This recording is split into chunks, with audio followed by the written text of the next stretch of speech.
मेरी engineering college ख़त्म हो चुकी है और एक साल हो भी चुका है। तो कंपटीशन की तैयारी चल रही है और जेई का प्रिपेयरिंग चल रही है। तो अभी डीआरसीसी ऑफिस से कॉल आया, आपके लोन का टाइम ख़त्म हो चुका है और लोन पेमेंट करना है। तो ये मेरा डीआरसीसी ऑफिस का जो स्टूडेंट क्रेडिट कार्ड है वो है कि आपने ये क्रेडिट कार्ड बनवाया है, स्टूडेंट क्रेडिट कार्ड, इससे लोन मिलता है। तो मैंने डीआरसीसी ऑफिस यानी कि district registration and counselling centre Patna, तो मैं पटना से हूं और अभी हम लोग डीआरसीसी ऑफिस जाएंगे क्योंकि अभी मेरी जॉब नहीं हुई है, मैं प्राइवेट जॉब भी नहीं कर रहा हूं, तो अभी इनकम 0 रुपया है, तो पेमेंट करना मुश्किल है, इसलिए मुझे कुछ और समय चाहिए। इसके लिए मैं डीआरसीसी ऑफिस से जा रहा हूँ बात करने और देखते हैं आगे क्या होता है। तो चलते हैं डीआरसीसी ऑफिस और मिलते हैं सर लोग से और कितना ज़्यादा समय हमको मिलेगा या नहीं मिलेगा।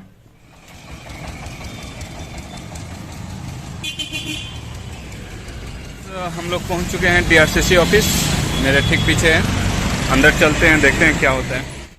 तो फ्रेंड्स, यहाँ पर आप डीआरसीसी ऑफिस देख सकते हैं, पटना का है ये और इसके नज़ारे आपको बखूबी दिख रहे हैं। तो मैं आपको बता दूं, सबसे पहले आप यहाँ पर आएंगे और काउंटर से टोकन लेंगे। टोकन कटने के बाद आपको अलॉट किया जाएगा किस काउंटर पे आपको किस समस्या के थ्रू मिलना है। तो चलिए अंदर चलते हैं और आपको मैं ये हॉल दिखा दूं जिसमें सभी वेट करते हैं अपने नंबर का, वेटिंग हॉल है ये। और इधर आप आ सकते हैं। तो ये है काउंटरों की लाइन है, यहाँ पर 1 2 3 4 ऐसे करके 23 काउंटर्स हैं यहाँ पर, जिसमें मे बी 20 से लेकर 24 तक शायद बंद रहती है। 24 तक यहाँ काउंटर है। तो ज़्यादातर काम 20 या 22 पे होती है, 21 पे भी होती है, लेकिन ये सब ज़्यादातर बंद ही मिलता है। तो यहाँ पर आप देख सकते हैं स्टूडेंट्स की लाइन लगी हुई है। बहुत सारे काउंटर्स तो खाली हैं, लेकिन कुछ पे है जो पूरा समस्या का समाधान किया जाता है। तो चलिए बने रहे हमारे वीडियो में, देखते हैं रीपेमेंट का जो पेमेंट करना है लोन का, उसका सस्पेंशन कितने दिनों तक होता है।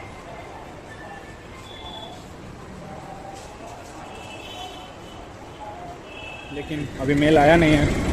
काउंटर पे बोले कि वो मेल कुछ देर में जाएगा, तकरीबन 1 घंटा लग सकते हैं, तो वेट करना होगा। उसके बाद उस मेल को 100 रुपये के स्टाम्प पेपर पे प्रिंट करवाना है। उसके बाद नोटरी करवा कर कोर्ट में, उसके बाद वो एफिडेविट पोर्टल पे डालना है। तो देखते हैं, जा रहे हैं कोर्ट। गाइस, तो मैं आ चुका हूँ फिर से डीआरसीसी ऑफिस और मेरे पास है इंडिया नॉन जुडिशियल। तो गाइस आप देख सकते हैं एक पीडीएफ आएगा आपको 7 निश्चय, और जो आपका पोर्टल है स्टूडेंट क्रेडिट कार्ड के लिए, तो उस पर एक ऑप्शन आता है रिक्वेस्ट फॉर एफिडेविट। तो उस पर जब आप क्लिक कीजिएगा तो ईमेल डालना होगा, जो रजिस्टर्ड ईमेल है आपका। तो उस पर एक एफिडेविट एप्लीकेशन जाएगा, उस एप्लीकेशन को आपको यहाँ से शुरू होगा। तो उस एप्लीकेशन को इस पर प्रिंट करवाना है बखूबी, अच्छे से देख लीजिए। और प्रिंट हमेशा इसके डू नॉट राइट और टाइप बिलो दिस, इस लाइन के नीचे नहीं होना चाहिए, इस लाइन के ऊपर ही होना चाहिए। तो टाइप करवा के उसके बाद जो रजिस्टर आपको बच जाएगा वो अगले पेज पे प्रिंट आउट करवा के इसे नोटरी करवा के यहाँ डीआरसीसी के ऑफिस में जमा करना होगा। सर एफिडेविट था लोन सस्पेंशन का, रीपेमेंट सस्पेंशन। हाँ, 13 नंबर केबिन में जमा करवाइए। केबिन में मैडम के पास, और 13 नंबर केबिन में इसे सबमिट करने के लिए बोला गया है। तो अब मैं इस एफिडेविट को 13 नंबर केबिन में जाऊंगा। पटना ज़िला से हूं मैं, तो 13 नंबर केबिन में चलता हूं।